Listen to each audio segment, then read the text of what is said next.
First tonight, terrifying images out of Ukraine, where the president says more than 130 soldiers have been killed and more than 300 others hurt so far in Russia's full-scale invasion. And of course, it is feared this is only the beginning as Russian troops push deeper into Ukrainian territory. All right, let's give you a better idea of what is happening there. Let's take a look at a map of Ukraine, which, by the way, is the size of Texas with a population of 44 million. The north and east sides of the country borders Russia. The red arrows you see there shows where Russian troops have entered so far. You can also see where missile strikes and attacks are taking place, including the capital city of Kyiv, where explosions are being heard right now, where it is 6 in the morning. Russian forces have taken control of the Chernobyl power plant. Ukrainian President Vladimir Zelensky vowing to fight and has even banned all men 18 to 60 years old from leaving so they can help defend the country.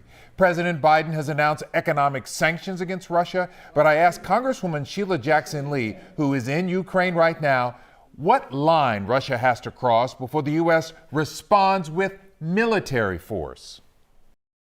If the tragedy of war, the violence, the indiscriminate bombing of Putin impacts any border area where our troops are, where NATO allies are, the Article 5 kicks in, and there will be, I think, a deep response. The crisis is sending a ripple effect across the globe as the prospect of disruptions to Russia's oil exports drove the price of oil over $100 a barrel. That's for the first time in 8 years. And the U.S. stock market took a dive after the opening bell before rebounding by the end of the day. People from all over the country and around the world are holding protests denouncing Russia and supporting Ukraine, from California to D.C. and Israel to London, just to name a few. And of course, this includes Houston, where the Ukrainian community is closely watching what's happening in their homeland. Janelle Bluda is with those protesters in the Galleria area tonight. Janelle? More than 100 people were here tonight in support of Ukraine. They just want the world to know this isn't just Ukraine's fight, it's all of ours.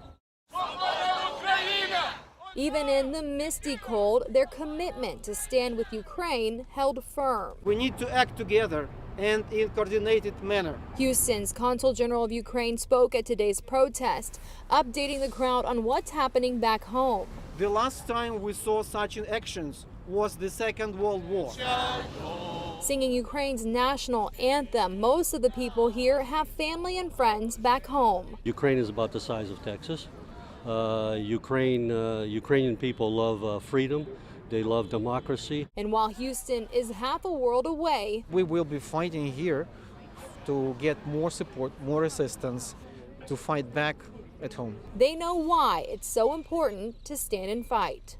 Today is the Alamo moment for Ukraine. If they lose this battle against Russia, they will have lost the country. It is that key. It is that important. And if you want to help from home, we have information on how to do that on our website. Back to you. Clearly, what is happening a world away is having a huge impact on people here at home. Janelle Bluda, thank you.